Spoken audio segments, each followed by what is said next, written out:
My name is Rod Brown. I run the company called Societal Business Enterprise Solutions. And what we do is we help organizations deal with the issues of diversity, equity, inclusion in what we call the AI world, which is the artificial intelligence. So what we've developed is what we call a workplace engagement platform. It's both digital and it is analog. We work with clients, and when I say digital, I mean that we have software for it.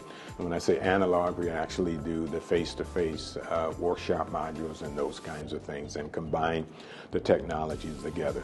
But what we found is these 6 foundational steps.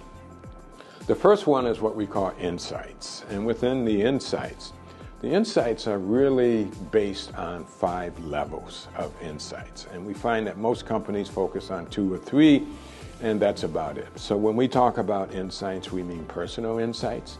And so we have some really powerful tools in helping individuals understand who they are, how they operate, how they think, how they rejuvenate themselves, who they are, and giving them reflections. Oftentimes when they go through that process, they learn a lot about themselves.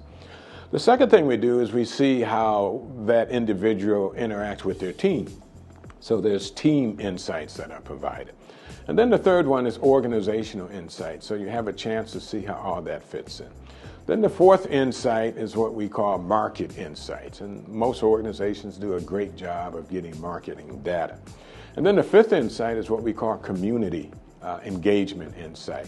And so once you get those insights, it really helps leaders and organizations sharpen their vision in terms of where they need to go for the future, because they have an opportunity to triangulate that information, and they're doing it from a data-driven perspective, and they're doing it from a fact-based perspective, so that their vision isn't just internally and shareholder value focused, but it's also focused on the communities in which they operate in.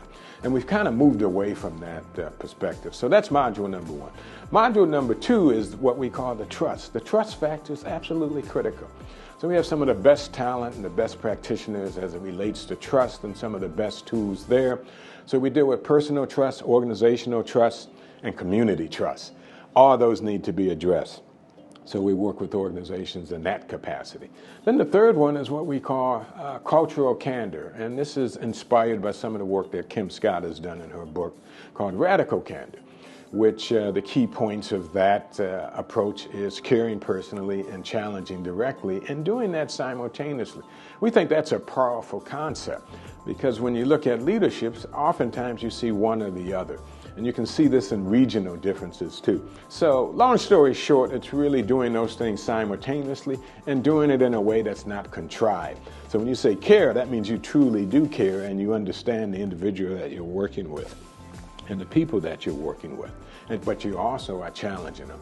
And I tell many leaders the worst thing you can do is not provide what I call nutritional feedback to the people that work for you.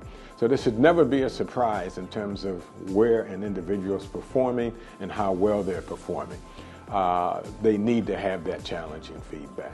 And so in order to deal with what I call the cultural mindset, each one of these stages that I'm walking you through is like unraveling a ball of yarn to really get to the core fundamental issues. And so when we get to module 4, this is called overcoming resistance to change. And I like to call this is where we get into your ugly box, right? And we all have an ugly box, that box inside of us where we feel shame, or we feel that we're not good enough, or we have the imposter syndrome. All of these things are playing themselves out in leadership roles and in the marketplace. And so the more you can become aware of those blind spots, then the better leader you're going to be, the better person you're going to be. And so we take individuals to that. And some of that is based on the work that Keegan and Leahy have done in Immunity to Change back in 2009. And these modules have been worked and proven in many organizations. But what hasn't been done is they haven't been brought together in a collective way to provide a collective impact for the power and the transition of the organization. So that's one of the innovations that we bring. And then finally, module 5 is where we actually move into DEI which is the change of the organization. And so when we talk about DEI, that does mean mergers and acquisitions. We're talking about a culture there. It does include race and gender. It does include AI. It includes whatever the challenges and the diversity issues that we're dealing with at that time. Because if you don't have those first foundational four, it doesn't matter what change you're trying to invoke in your organization, it's not going to happen. It's not going to be sustainable. And so what has happened is many organizations, they see something that happens, then they become very reactive and they jump from stage 1, from seeing, to stage 5, and they wonder why it's not working, because the fundamentals haven't been addressed. And then Module 6 is about measuring and monitoring, and we have tools for that so that the organization can really see on their dashboard how well they're doing in these modules. And there's a continuous innovation so that the innovations that take place are continuously improving. So that's how we help companies do and perform better work, is how to lead and manage those diverse elements. Instead of feeling threatened by someone that may be a really big visionary, or someone that's really detailed and very structured and wanting things the way, and they feel like they're a pain because they don't necessarily have the same sort of skill sets in terms of personality or interactive skills, and so you feel uncomfortable and you get rid of them. But they're people that you need. So how do you manage that diversity? And that's the challenge that we have, not only in companies, but even in our country. How do we manage the diversity? What I love about the work that I do is really 5 things. Number 1, helping our clients understand what the definitions and the compelling reason is for DEI and what that's about.